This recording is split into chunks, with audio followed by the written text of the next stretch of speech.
Welcome everyone to another episode of Undercard Heroes. My name is Francisco. And I'm Heather. And we've got a great card for everyone today. This is the UFC Fight Night, Erin Blanchfield versus Maycee Barber.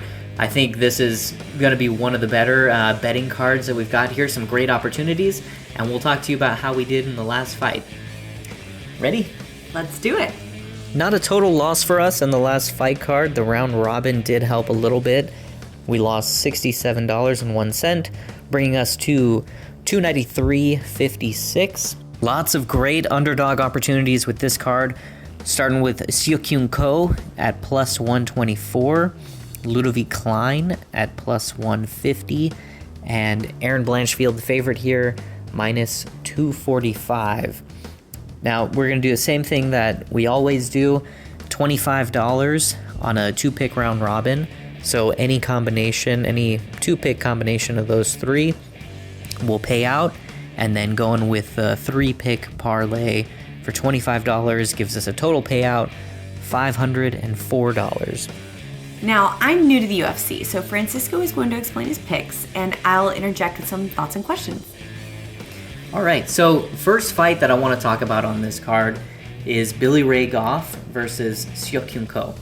Now, Seok-hyeon Ko is coming off of a very good decision win on the Contender Series, and the person he was fighting, Igor Cavalcanti, was looking like he was going to be a top prospect in this division. He had a 9-fight win streak, all of them first-round finishes, and Seok-hyeon Ko was a huge underdog in this fight, but he came in, he put it on him, and he really made Igor Cavalcanti look like he did not belong in the UFC at all.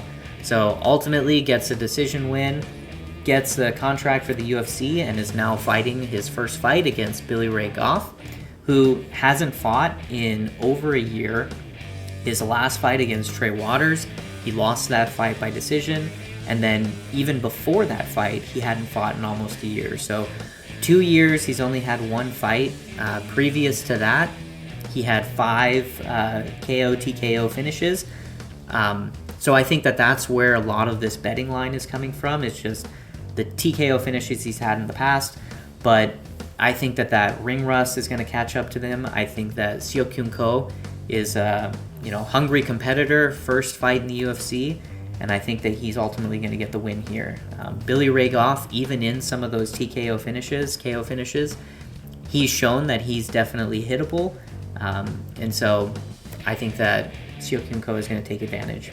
Wow, and how does that Contender Series you were talking about compare to the UFC? Are they really similar? Is it just about the caliber of the fighters?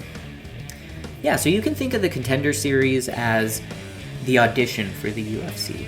So fighters from regional scenes, fighters with other professional records outside the UFC will go onto the Contender Series for a chance to get on to the UFC. And so usually they have to have some kind of high quality performance, and then Dana White will give them a contract.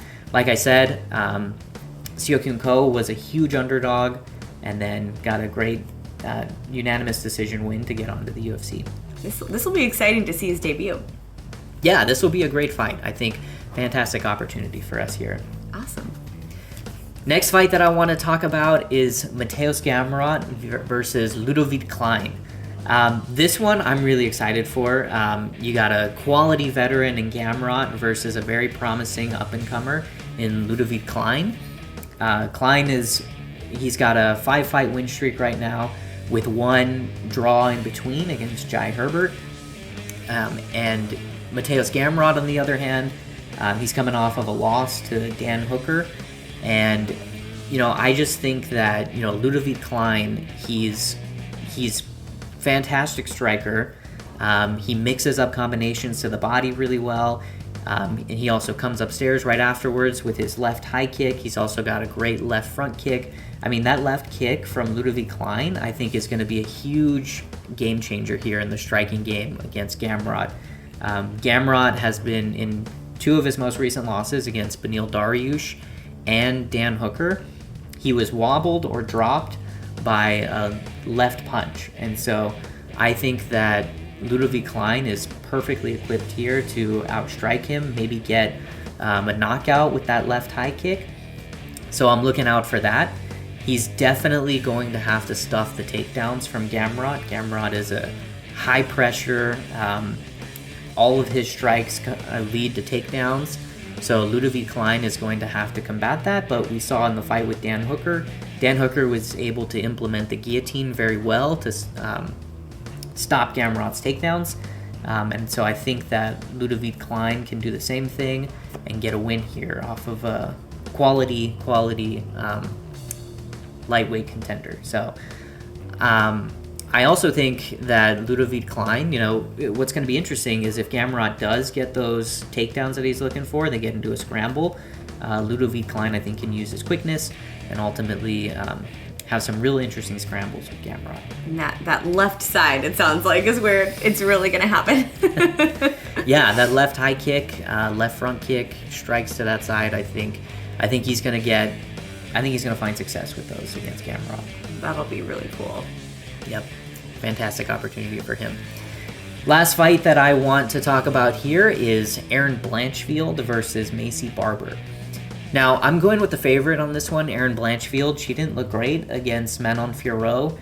She really pieced her up on the feet. Striking just wasn't at the same level. You saw a lot of punch, kick from Erin Blanchfield trying to set up takedowns, but Manon Fiorot had, over 90% takedown defense, so no chance that was going to happen. Maycee Barber, on the other hand, 53% takedown defense. So I think that Erin Blanchfield is going to have a lot easier opportunities getting Maycee Barber to the ground. Plus, Maycee loves to, fight in the clinch, fight a little close. So I think that if she implements that type of strategy here against Erin Blanchfield, Erin Blanchfield can definitely work in that distance to get some takedowns. So Maycee Barber, fantastic striker. She's great on her feet, but I think that ultimately Erin Blanchfield is going to get the win here. Even if you just look at common opponents, Miranda Maverick, Jessica Andrade, Erin Blanchfield has had more quality wins over that competition, including, Maycee Barber's controversial win over Miranda Maverick, which I think she actually lost that fight. Wow. And it sounds like Erin Blanchfield definitely wants to get her to the ground, and Maycee is definitely wanting to stay up on her feet. You mentioned that she likes to fight close, but it looks like Erin Blanchfield has a little bit of an advantage in terms of reach, so that might play to her favor too. So if Maycee's trying to get her to fight closer, but she can keep her more at a distance and just take her down, you think that might be what happens? Exactly. So I think Erin Blanchfield is definitely going to want to try and get it to the ground. I really would like to see some improved striking here from Erin Blanchfield. So maybe utilizing that reach, if she's worked on her striking, she could operate at range, but ultimately she is going to want to close that distance. She's going to want to try and get a clinch, and she's going to want to get Maycee Barber to the ground. Thanks everyone for watching Undercard Heroes. Do you agree with Francisco's picks? Is there anything we left out? Is there anything you disagree with? Feel free to let us know in the comments. We really want to hear what you think. We want to have a conversation with you. Don't forget to like and subscribe. Thanks everyone.